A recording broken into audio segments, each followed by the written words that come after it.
This last chapter, chapter 12, in this series, most people read, but somehow miss the material. The information doesn't really sink in. It doesn't, as you would say, percolate. Thus, we should review this critical information to make sure we understand. Capacity means, does the person agreeing to the contract have a legal understanding? Did that individual in the meeting of the minds have a mind to meet with? If one party is incapacitated, is there a contract?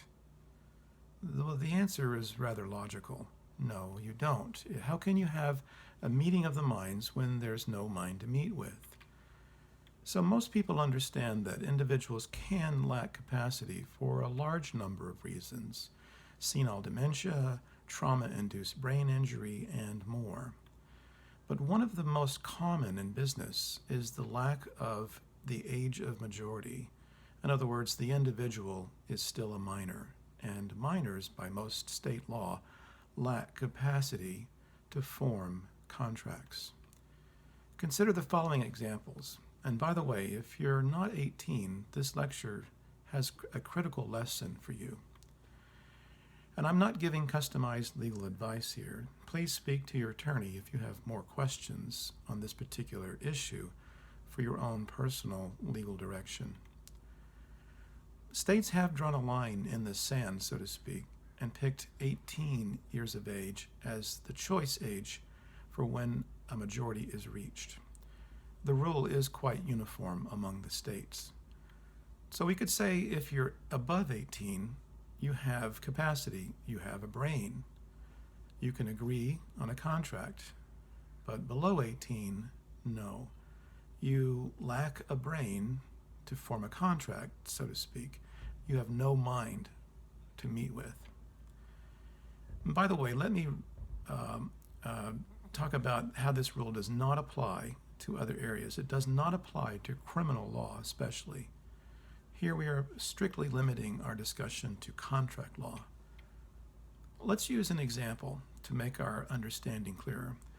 If you have someone in the household who's 2 years old, would you expect the contract to clean his room, take out his trash with that 2-year-old to last? Would you expect the 2-year-old to follow through?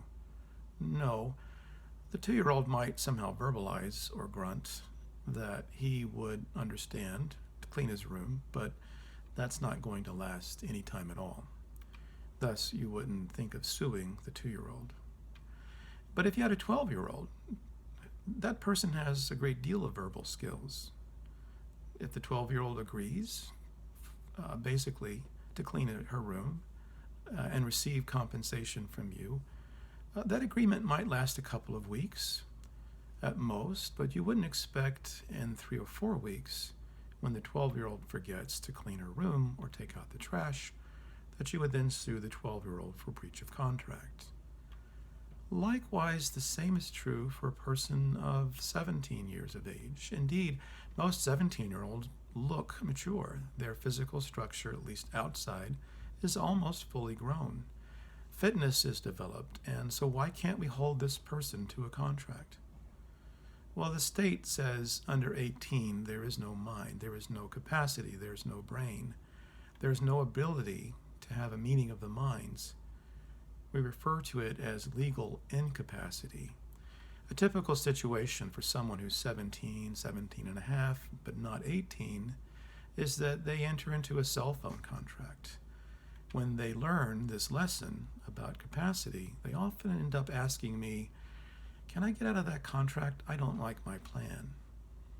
If you call up Sprint and you're less than 18, or AT&T or Verizon or whatever, the company will say, "No, you can't get out of your plan. That was your agreement.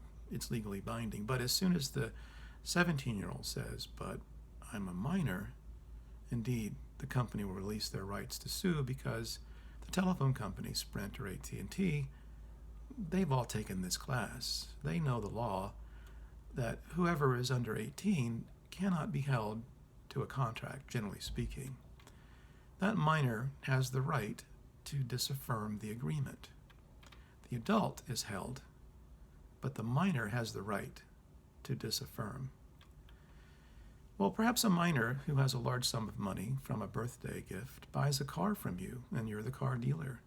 And perhaps you're careful to check for ID. Well, in Washington state, a fraudulent ID does not escape the rule requiring capacity. So even if the minor defrauds you with a fraudulent ID, the minor still has the right to disaffirm. Consider, if you don't have a mind, you lack capacity, even if the minor lies about her age, there can be no contract.